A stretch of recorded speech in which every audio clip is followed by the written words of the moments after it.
Dear student, you are most welcome to our educational channel mechanical Pandit. और मैं आपके प्यारे पांडे सर। आज कैलकुलस ऑफ कॉम्प्लेक्स फंक्शंस में हम लोग एक इम्पॉर्टेंट पार्ट पढ़ेंगे, and that is the series of complex term. हम लोगों ने कॉम्प्लेक्स नंबर, कॉम्प्लेक्स फंक्शंस के काफ़ी सारे कॉन्सेप्ट पढ़ चुके हैं, और हमने बताया था कि कोई भी एक कॉम्प्लेक्स नंबर हो z equal to x plus I Y, generally इसको कॉम्प्लेक्स नंबर बोलते हैं। और इसी का एक जो इमेज बनता है उसी स्पेस में, that is called complex function u plus i भी, जहाँ की u और v भी अपने आप में एक्स वाई का ही फंक्शन होता है। फिर हमने लास्ट क्लास में लाइन इंटीग्रल बताए थे और कॉची थ्योरम पढ़ाए थे।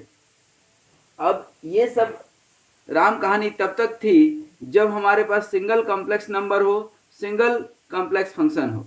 लेकिन यदि आपके पास number of complex number n हो, नंबर ऑफ कॉम्प्लेक्स नंबर जो है इनफिनाइट हो, तब आप कैसे निकालेंगे? जिस तरह से एक्सपोनेंशियल सीरीज निकालते हैं या अलजेब्रिक सीरीज निकालते हैं, उसी तरह से आज हम लोग पढ़ेंगे basically series of complex term. अब कॉम्प्लेक्स टर्म में सपोज कर लीजिए थोड़ी देर के लिए कि आपका a1 प्लस आई बी वन, ठीक ना, प्लस a2 प्लस आई बी टू, और इसी तरह से प्लस एंड सो ऑन, ये चले जाता है आपका an plus I B N तक जा रहा है। तो इसको कैसे निकालेंगे, ठीक ना? यहाँ पर ध्यान रखिए, a और b क्या है? a और b जो है, a and b are real number, are real number.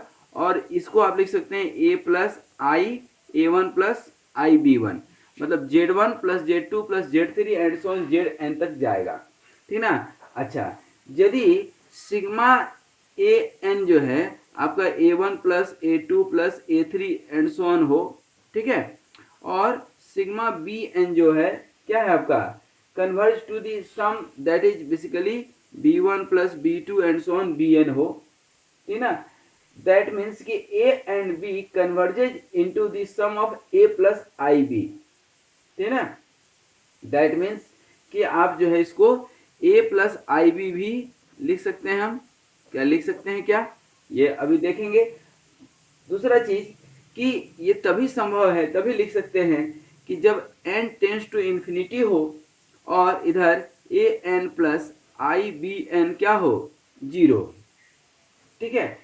तो यहाँ पर ये लिमिट लग गया। अब यहाँ पर जो सीरीज है आपका, इस सीरीज का कुछ नाम दे दे हम। मान लीजिए कि इस सीरीज जो है आपका इक्वेशन नंबर क्या है, 1 है, ठीक है। अब यहाँ पर ये जो सीरीज 1 है, ठीक है ना, this series is basically called absolute convergent. Absolute convergent कब होगा, ध्यान दीजिएगा, ठीक है ना। Series of equation 1 is said to be convergent, ठीक है ना, और not only convergent, it is said to be absolutely convergent। क्या? absolutely convergent, ठीक है ना। कब कहते हैं? if, ठीक है ना, absolutely convergent कहते हैं if the series is a1 plus I b1, ठीक है ना, plus a2 plus I b2, ठीक है ना, प्लस एंड सो ऑन, ठीक है ना, plus an plus I bn, ठीक है ना, is convergent, it is convergent, ठीक है ना। अब यहाँ पर चूंकि ए एन, ठीक है ना, अब ये मोड लिए हैं, तो mod of A n and mod of b n जब आप निकालेंगे तो both will be lesser than and, और भी यहाँ लगा सकते हैं, एंड और it must be lesser than equal to a n plus I B n, ठीक है ना। It follows that an absolutely convergent series is convergent, ठीक है ना। दूसरा चीज, इसी सीरीज फंक्शन को, ये तो कॉम्प्लेक्स नंबर के टर्म में था, इसको फंक्शन के टर्म में लिखेंगे यदि आप, ठीक है ना, तो कोई let series of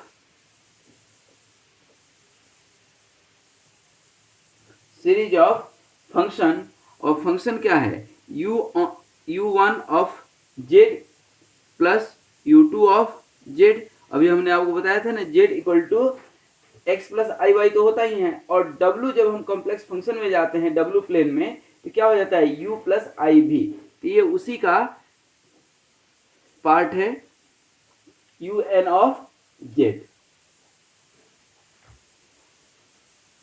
this series converges to the sum of s z, sum of s z, ठीक है ना। और यही जो है s z and s n of z, मान लीजिए इसका निकालते हैं, be the sum of it first n term, then the series of this equation, मान लीजिए इक्वेशन नंबर क्या हो गया आपका 2, series of this is n term, ये एस मतलब सम of n terms of equation 2, then it is said to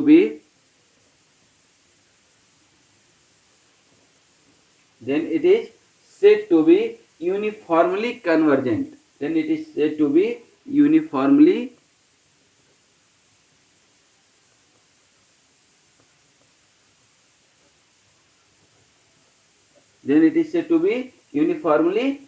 convergent for a given space or for a given region R, if corresponding to any positive number, suppose for any positive number, suppose it is any positive number like e, है ना, there exists a positive number n depending on whether the given number is under or it is not on z। जैसे कोई हम बताए थे कि space मतलब अंदर हो या ज्यादा से ज्यादा कहाँ हो सकता है, बाउंड्री पर, तो इसको आप निकालते हैं यदि, तो s of z minus s n of z up to n terms, and it must be lesser than of the given positive number for any n number that is greater than n natural number, ठीक है ना। और real life में, ठीक है ना, इसको हम लोग बोलते हैं क्या, वर्स्ट्रास, मैं लिख देता हूं, वेयरस्ट्रास एम टेस्ट, क्या बोलते हैं इसको, वेयरस्ट्रास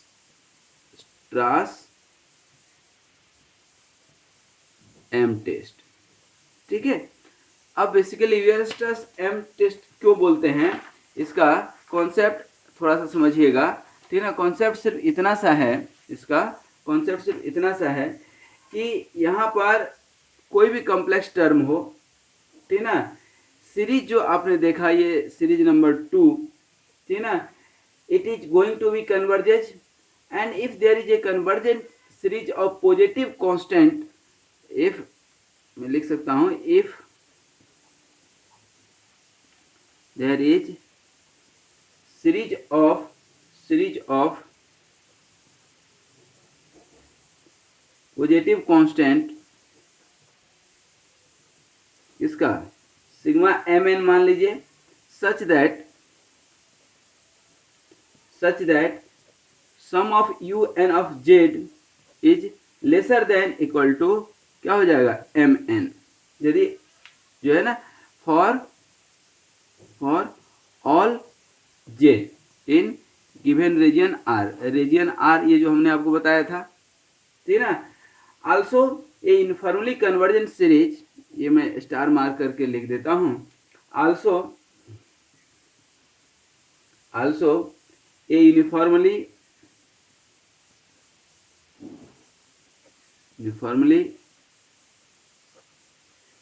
convergent series of continuous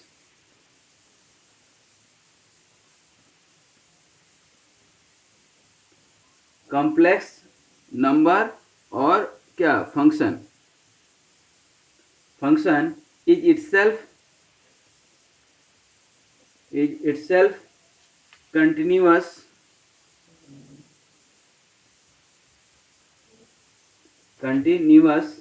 and can be integrated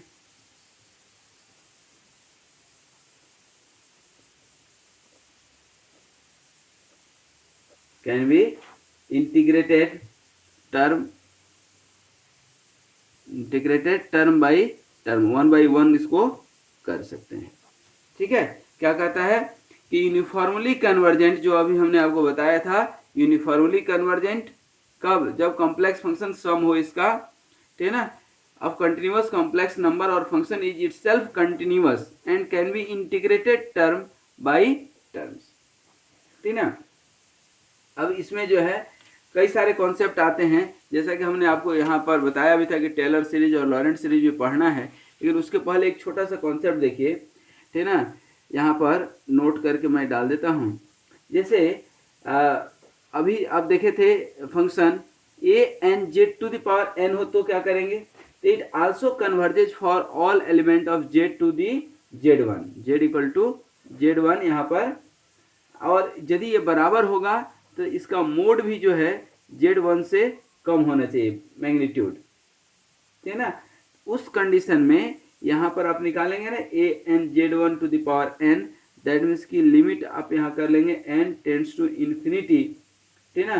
तो यहाँ यदि आप 0 लेते हैं, ठीक है ना, तो we can find any not up to only n और it is 1, it you can find for any positive number up to the k, or you can say m, or you can say n, ठीक है। but the series of sigma t to the power n converges for t less than 1, ठीक है। और यहाँ पर simple सा concept है कि कोई भी power series is uniformly convergent in any region which lies entirely within its circle of convergence. यदि आपको यहाँ मैं स्टार मार्क करके लिख देता हूँ कि पावर से जो बेसिक कॉन्सेप्ट अभी हमने पढ़ा, वो पावर से कोई चेंज नहीं होगा, एज इट इज वही आंसर आएगा जो नॉर्मल में आता है, ठीक ना। तो यहाँ मैं लिख सकता हूँ a power series is uniformly convergent in any region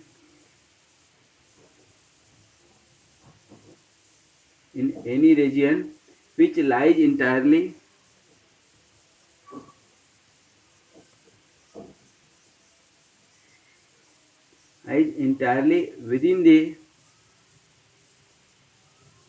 within its circle of convergence, ठीक है। That means what I told you कि पावर सीरीज और एक नॉर्मल है, तो यूनिफॉर्मली यदि कन्वर्जेंट है और यदि पावर सीरीज है फॉर ए गिवन रीजन, कोई भी रीजन है उसके अंदर, तो यहाँ पर within its circle of convergence power series और नॉर्मल, दैट मीन्स कि ए हो या a to the power n हो, या जेड हो या z to the power n हो, तो सबका सीरीज एज इट इज निकलेगा, जैसे नॉर्मल जेड का निकलता है वैसे ही z to the power n का निकलेगा। इस पूरे मेहनत का सिर्फ इतना सा यहाँ पर कंक्लूजन है, ठीक है।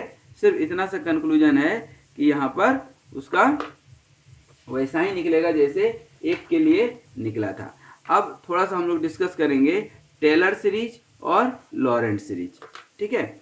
आइए सबसे पहले हम लोग जो है आपका टेलर सीरीज देखते हैं। तो टेलर सीरीज क्या कहता है कि कोई जैसे आपका सर्कल है, कोई रीजियन है, इसको सर्कल ना बोल करके रीजियन यदि बोलते हैं, ठीक ना, और इस रीजियन में कोई एक नॉर्मल हम वो ले लेते हैं पॉइंट, ठीक ना, नॉर्मल जो है एक सर्कल ले लेते हैं और इसकी डिस्टेंस ये ए मान लीजिए, और ये कोई पॉइंट टी है, इसके अंदर कोई कॉम्प्लेक्स फंक्शन क्या है जेड है, ठीक ना, और ये क्या है C1, और ये C एक सर्कल है या कर्व है, ठीक ना।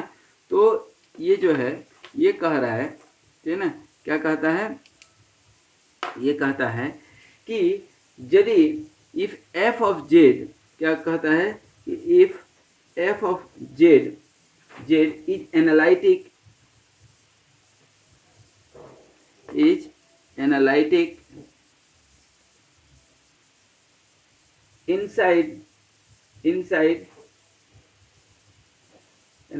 inside a curve or you can say circle, यहाँ सर्कल बनाए तो डायरेक्ट लिख देते हैं circle C with centre A, ये जो है centre A, then for Z, तो यहाँ पर then for Z inside the circle you can give f of Z, आप क्या लिख सकते हैं f of Z equal to f of A plus f dash of A Z minus A plus f double dash of A upon factorial 2 और इधर z minus a square plus and so on f to the power n of a upon factorial n और इधर z minus A to the power n plus and so on चलते जाएगा। ठीक है, तो अब यहाँ पर आपको समझ में आया होगा कि यहाँ पर ठीक है ना, ठीक है, ये आपका क्या है टेलर सीरीज, ठीक है ना। टेलर सीरीज कई जगह पर हम लोग फ्रीक्वेंटली यूज करते हैं, ठीक है ना, फ्रीक्वेंटली हम लोग इसका यूज करते हैं, आगे भी करेंगे। ठीक है, तो यहाँ पर कॉन्सेप्ट सिर्फ इतना सा है कि कोई भी आपका फंक्शन है एफ ऑफ जेड, तो उसको इसमें कन्वर्ट कर सकते हैं F of A plus F dash of A Z minus A, F double dash मतलब double differentiation upon factorial 2 Z minus a का होल स्क्वायर प्लस, ठीक है। इसका प्रूफ भी आप देखेंगे यदि, ठीक है ना, प्रूफ जनरली कई बार पूछता है कई बार नहीं पूछता है, वहाँ पर यहाँ पर प्रूफ ज़्यादा इम्पोर्टेंट तो ऐसे नहीं है, लेकिन फिर भी मैं कर देता हूँ। आप देखेंगे कि जैसा कि ये फिगर हमने आपको दिखाया था कि किसी सर्किल के अंदर आपने लिया है सी के अंदर C1, ठीक है ना, तो यहाँ पर आप क्या लिख सकते हैं 1 upon t minus z equal to क्या लिख सकते हैं कि 1 अपॉन टी माइनस ए और माइनस जेड माइनस ए लिख सकते हैं क्या, ये माइनस माइनस प्लस, तो ये प्लस कट जाएगा तो t minus z as it is रहा। इसी को आप क्या लिख सकते हैं 1 अपॉन टी माइनस ए लिख सकते हैं, और इधर क्या हो जाएगा 1 minus z minus a upon t minus A to the power minus 1 लिख सकते हैं, ठीक है ना। इसी को 1 अपॉन टी माइनस ए, ठीक है, और इधर वाले को अब एक्सपांड कर दें हम, ठीक है ना, बाइनोमियल एक्सपांशन से, तो क्या हो जाएगा 1 plus z minus a upon क्या टी माइनस ए, ठीक है ना, प्लस क्या हो जाएगा z minus a upon t minus a square plus and so on हो जाएगा। अब यहाँ पर एज वी नो कि जेड माइनस ए जो है आपका लेसर देन टी माइनस ए है, ठीक है ना, दैट इज अब क्या लिख सकते हैं that is Z minus a, ठीक है ना, Z minus a upon t minus a का पूरा का मोड जो है क्या होगा लेस देन 1।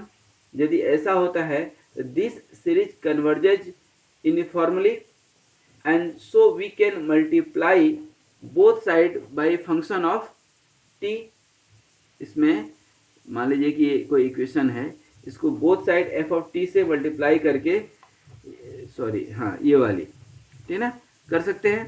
तो इसको करेंगे तो क्या हो जाएगा for the given curve 1 by sorry ये क्या है एफ ऑफ टी से मल्टीप्लाई कर दिए तो यहाँ ले लेते हैं, और ये क्या है टी माइनस जेड, ठीक है ना, और डी जेड, और इधर क्या हो जाएगा C1 के लिए यहाँ पर यही है ना आपका, क्या होगा एफ ऑफ टी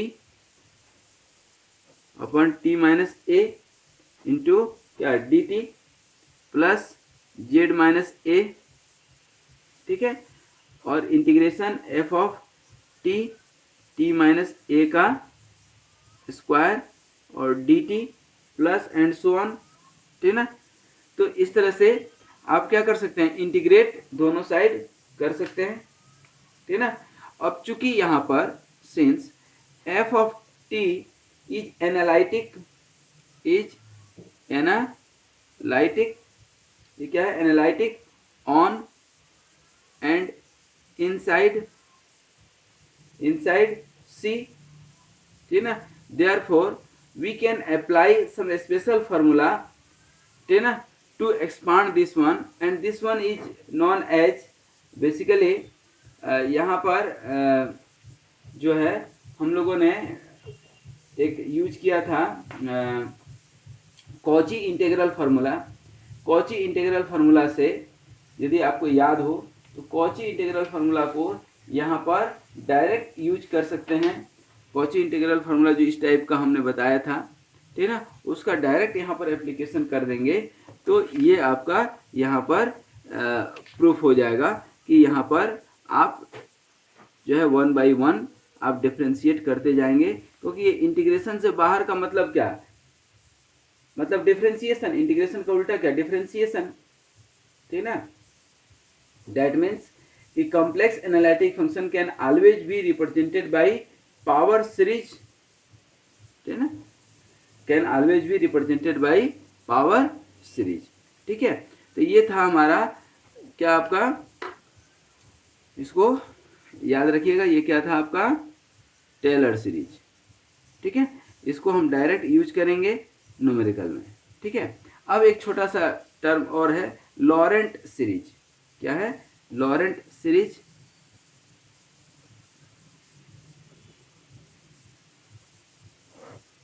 क्या है, लॉरेंट सीरीज। अब ये भी ये कहता है कि यदि एफ ऑफ जेड क्या है, एनालिटिक है, ठीक है ना, उसी फंक्शन में जैसे कि आप देखे थे ना ये सर्किल वाला, ठीक है ना, तो F of z is analytic, if f of z is analytic, is analytic in the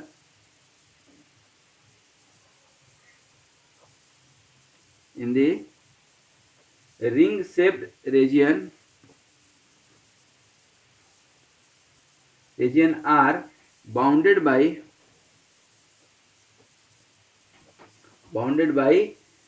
two concentric circle,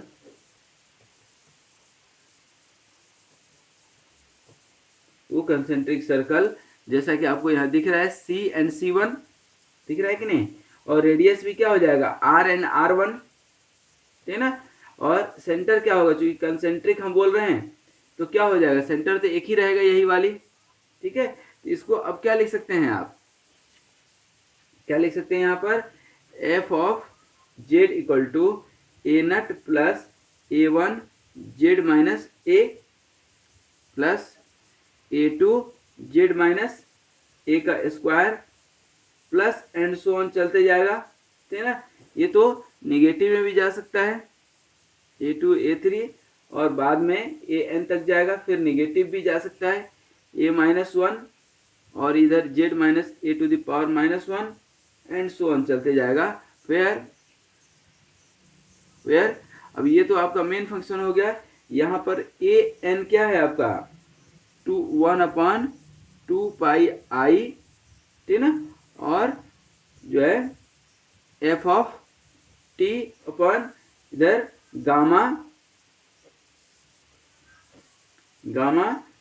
T minus A to the power n+1 into d t, ठीक है। तो ये यहाँ पर याद रखने वाली चीज है,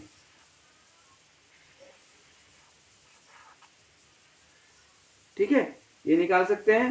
तो यहाँ पर ये गामा क्या है, कर्व है for the given particular region, ठीक है। अब इसको भी प्रूफ करना हो तो कर सकते हैं अपन, ठीक है ना। इसका प्रूफ भी सिमिलर जैसे टेलर सीरीज में किए थे उसी तरह यहाँ भी कर सकते हैं, ठीक है। अब यहाँ पर थोड़ा सा देखते हैं इसका प्रूफ, ठीक है ना, बहुत लंबा नहीं जाएंगे, सिंपल सा लॉजिक है कि जिस तरह से आपने यहाँ पर किया था, इसको यहाँ पर ये किया है कि नहीं, ठीक ना, उसी तरह से यहाँ भी कर सकते हैं इसको, ठीक है ना। क्या लिखेंगे, f of z equal to 1/2 pi i, ठीक ना, और इंटीग्रेशन ऑफ, ठीक ना। अब यहाँ पर जो अभी आप रीजन लेंगे, ठीक ना, अब यहाँ तो हमने सिंपल एक रीजन लिया था, ठीक ना, कुछ नाम तो हम दिए नहीं थे। अब जो जो कर्व लेंगे उसका एक देना पड़ेगा क्योंकि साइक्लिक है। मान लीजिए कि यहाँ पर ए है, यहाँ पर क्या है, बी है, तो ए से बी की ओर जाएंगे, बी से सी जा सकते हैं, मान लीजिए सी जा चले गए, ठीक ना। सी से हो सकता है कोई पॉइंट आपको डी मिल जाए, कोई इधर पॉइंट डी मिल जाए, तो जैसे जैसे जाएंगे वैसे वैसे कर्व हम लेते जाएंगे, ठीक ना। कुल मिलाकर के यहाँ दो चीज तो दिख रहा होगा, सी और C1, ये दो कर्व दिख रहा है। दो कर्व को तो हम ले ही सकते हैं, तो 1/2 पाई आई, ये कर्व सी के लिए क्या लिख सकते हैं, F of t minus Z D T minus, और इधर क्या हो गया, C1 F of t minus Z into d T. फिर बोथ, दैट मीन्स कि C और C1 are described anti clockwise, ये आप फिगर में भी देख सकते हैं, ठीक है। दोनों को हमने एंटी क्लॉकवाइज लिया है, जहाँ क्लॉकवाइज रहेगा वहाँ साइन चेंज हो जाएगा। अब यहाँ पर एक एक को करके आप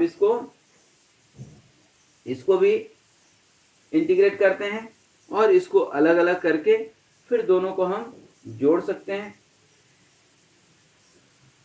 ठीक है, इन दोनों को जोड़ सकते हैं।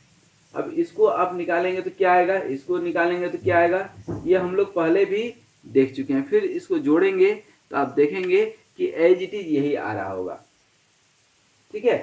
कुल मिलाकर एक छोटा सा फॉर्मूला आपको लिख देते हैं जो काफी काम का है, कि ए एन जब आप निकालते हैं, इसमें ए एन जो आएगा ये ऑलरेडी लिखे ही हैं, लिखने की भी जरूरत नहीं है, ठीक है, हाँ लिखने की भी जरूरत नहीं है, लिखा हुआ है, ठीक है।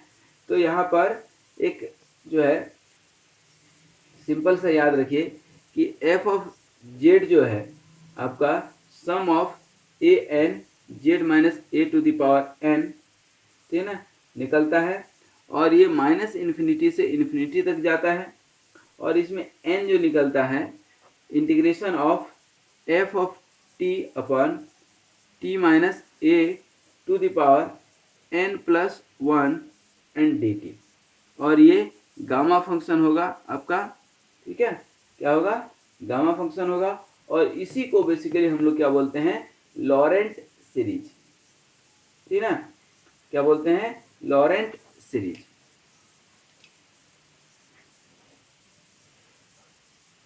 इसी को हमने यहां पे लिखा है, ये देखिए, ठीक है, इसी का शॉर्ट फॉर्म ये है, और इसी को हम लोग बोलते हैं क्या, लॉरेंट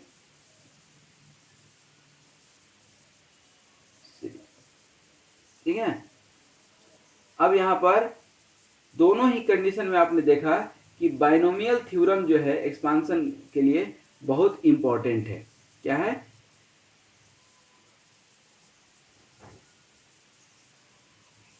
एक छोटा सा क्वेश्चन करेंगे हम लोग, उसके बाद जो है आगे बढ़ेंगे। छोटा सा एक क्वेश्चन मैं लिख रहा हूं, आप ध्यान दीजिएगा। क्वेश्चन ये है,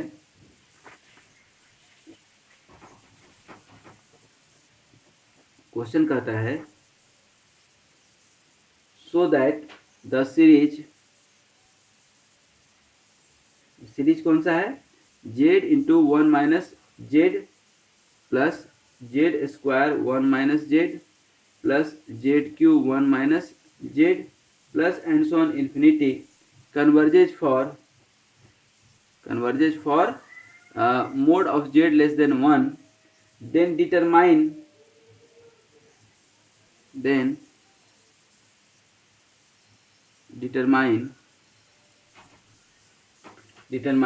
whether it converges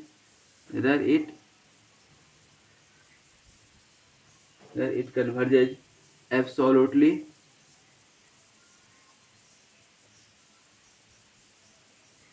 or not, ठीक है, एब्सोल्युटली और नॉट। अब यहाँ पर क्वेश्चन देखिए क्या है, इट इज, अब देखिए क्वेश्चन देख करके भी हमको ये समझ में आना चाहिए कि कुछ इस फॉर्मेट में है, ठीक है ना, या इस फॉर्मेट में है, तो क्या हमारा टेलर सीरीज या लॉरेंट सीरीज लग सकता है क्या? तो बिल्कुल लग सकता है, क्योंकि अभी तो हम पढ़े हैं तो तुरंत देख करके पहचान जा रहे हैं, ठीक है ना। बाद में भी पहचानते आना चाहिए कि लॉरेंट सीरीज से बनेगा कि टेलर सीरीज से बनेगा, ठीक है। अब देखिए यहाँ पर इसको हम बनाते हैं, सॉल्व करते हैं, ठीक है ना। अब यहाँ पर मान लीजिए कि let the sum of first n terms of the series be Sn, so that ये Sn क्या हो जाएगा, Sn equal to z minus z square plus z square minus z cube लिख सकते हैं क्या, plus z cube minus z to the power 4, ऐसे लिख सकते हैं, एंड सो ऑन। और ये क्या हो जाएगा, z minus z to the power n plus 1 हो रहा है कि नहीं, देख लीजिए फॉर्मेट लिख सकते हैं ऐसा। फॉर किसके लिए, all element of Z that is less than 1, ये दिया हुआ है, ये दिया हुआ है आपको, देखिए यहाँ पर दिया हुआ है। और यहाँ पर जेड जो है n plus 1, Z n plus 1 to the power is tending to 0 as n tends to क्या, इन्फिनिटी। जब n टेंड्स टू इन्फिनिटी होगा ये क्या होगा, आगे बढ़ेगा।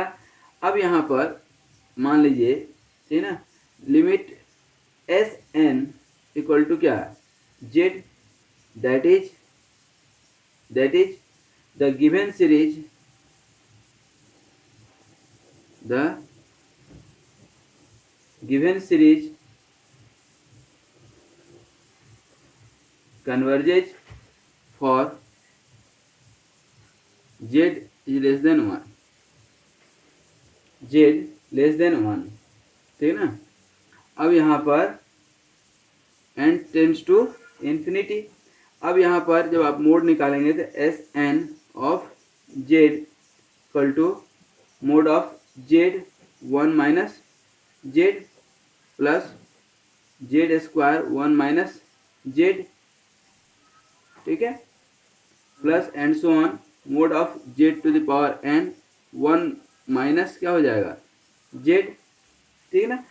अब इसको सॉल्व करेंगे तो क्या हो गया, 1 माइनस जेड कॉमन ले लिए, हम कॉमन ले लिए, तो यहाँ पर क्या हो जाएगा, mod of z plus mod of z का square plus mod of z का cube and so on mod of z to the power n, ठीक है ना, for all element of z less than 1, ठीक है ना। और यहाँ पर क्या दिया हुआ है, लिमिट, ठीक है ना, किसके लिए, ये एस एन ऑफ जेड के लिए, जहाँ n क्या है, टेंड्स टू इन्फिनिटी, तो इसको हम क्या लिख सकते हैं, 1 माइनस जेड का मोड, ठीक है ना। और ये जो सीरीज आपको दिया है इसको क्या लिख सकते हैं, mode of Z upon 1 minus mode of Z लिख सकते हैं, हेंस द गिवन सीरीज। अब ये मोड ऑफ जेड, तो मोड ऑफ जेड क्या होना चाहिए, लेस देन 1 होना चाहिए कि नहीं होना चाहिए, मतलब क्या होना चाहिए, it should be absolute converge, ठीक है ना। हेंस दी, अब हम लिख सकते हैं, hence the given series converges absolutely, ठीक है, कन्वर्जेज एब्सोल्युटली, ठीक है। तो अब आ जाए हम लोग देखें कि आज जो पढ़े, अब ये तो क्वेश्चन समझ गए आप कि सिंपल ये बोल रहा था कि वेदर इट कन्वर्जेज एब्सोल्युटली और नॉट, तो ये जो है आपने करके इसको दिखा दिया कि भैया ये तो जो है मोड ऑफ जेड जो है 1 से कम होना ही चाहिए, ठीक है ना। तो यहाँ पर ये प्रूफ हो गया। अब यहाँ पर आज जो हम लोगों ने पढ़े, ठीक है ना, वह थोड़ा सा देख लें कि सबसे पहले हम लोगों ने आज पढ़ना शुरू किया था सीरीज ऑफ कॉम्प्लेक्स नंबर। तो ये कॉम्प्लेक्स नंबर के डिफरेंट सीरीज हमने बताया आपको, ठीक है। और ये सीरीज ऑफ इक्वेशन 1 जो अब देख रहे हैं, said to be convergent and non convergent, ठीक है ना। कन्वर्जेंट कब होगा या एब्सोल्युटली कन्वर्जेंट कब होगा, जब सबका मोडलस जो है कन्वर्जेंट हो। मोडलस कब कन्वर्जेंट होगा, जब इंडिविजुअल सम जो है टोटल सम के के बराबर या लेस देन हो। फिर सीरीज फंक्शन हमने देखा था। सीरीज फंक्शन जब बात करेंगे तो क्या उसको बोलते हैं, यूनिफॉर्मली कन्वर्जेंट, ठीक है ना। यूनिफॉर्मली कन्वर्जेंट से एक दो चीज और निकल करके आया था, वो हमने बताया था। फिर पावर का हमने बताया था कि z और z to the power n similar result देगा, अलग अलग रिजल्ट नहीं देगा। उसके बाद टेलर सीरीज हमने बताए थे कॉन्सेप्ट। अब तो टेलर सीरीज का ये कॉन्सेप्ट बिल्कुल याद रखिए, यही आपको बार बार काम आएगा, यही बार बार काम आएगा, अलग कुछ नहीं जानने की जरूरत है। और उसके बाद जो है हमने आपको बताए थे क्या, लॉरेंट सीरीज। तो लॉरेंट सीरीज भी अब आप डायरेक्ट याद रखिए, ये भी बहुत काम आएगा, ठीक है ना। और फाइनली हमने एक जो है न्यूमेरिकल करके भी आपको बताए कि हाँ ये जो है न्यूमेरिकल किस तरह से बनाते हैं। तो एक कन्वर्जेंट नॉन कन्वर्जेंट का क्वेश्चन पूछता है और इस तरह से आप इसको सॉल्व कर सकते हैं। तो आज हम लोगों ने देखा क्या, लॉरेंट सीरीज, टेलर सीरीज, ठीक है ना। अब इसके प्रूफ में बहुत ज़्यादा नहीं उलझना है, क्योंकि प्रूफ में जो है ना कई सारी और दिक्कतें आती हैं, ठीक है ना। तो आज यहीं तक। नेक्स्ट क्लास में हम लोग पढ़ेंगे एनालिटिक फंक्शन का कुछ और टॉपिक, जैसे कि सिंगुलरिटीज, आइसोलेटेड सिंगुलरिटी, ठीक है ना, रिमूवेबल सिंगुलरिटी, पोल्स के बारे में पढ़ेंगे। और न्यूमेरिकल करने के बाद जो है फिर हम लोग रेसिड्यूज देखेंगे, ठीक है। तो आज यहीं तक, तब तक के लिए धन्यवाद। आप स्वस्थ रहें, मस्त रहें और सदा मुस्कुराते रहें।